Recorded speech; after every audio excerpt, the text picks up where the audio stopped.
Welcome to this lesson on falling intonation. Falling intonation is when your voice pitch goes down as you speak.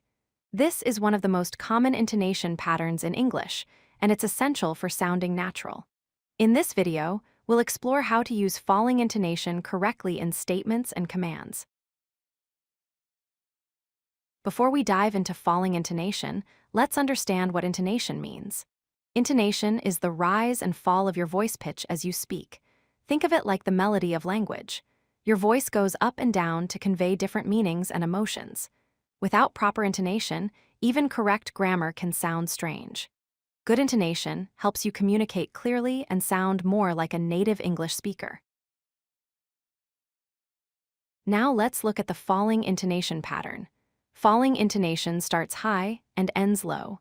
Your pitch begins at the top and drops down to the bottom on the last word you speak. This downward movement of your voice signals that you have finished your thought. It tells the listener that the idea is complete and there's nothing more to expect. Statements always use falling intonation. When you make a statement, you're sharing complete information or facts. Your voice starts at a higher pitch and falls at the end. For example, when you say, "I like coffee," your voice drops on the word coffee. The same happens with "the meeting starts at 9" or "she works in London." Every time you share a complete thought, your pitch falls. Commands also use falling intonation. When you give a direct instruction, your voice follows the same pattern. For instance, when you say, "sit down," your pitch drops on the word down. Similarly, "close the door" and "be quiet" both use falling intonation. The falling pitch makes commands sound firm and clear. It shows authority and tells the listener that the instruction is final. Both statements and commands use the same falling intonation pattern. However, they serve different purposes. Statements allow you to share information and express facts or opinions. Commands give direct instructions and show that you expect action. Even though both fall at the end, commands often sound more forceful because speakers use a lower pitch range overall. The key similarity is that pitch drops on the final word in both cases.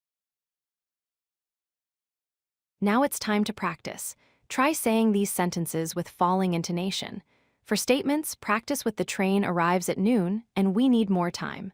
Remember to drop your pitch at the end. For commands, say "turn off the lights" and "please wait here." Listen to how your voice falls naturally on the last word. The more you practice, the more automatic this pattern becomes. Let's review what we've learned. Falling intonation starts high and ends low. You drop your pitch on the final word.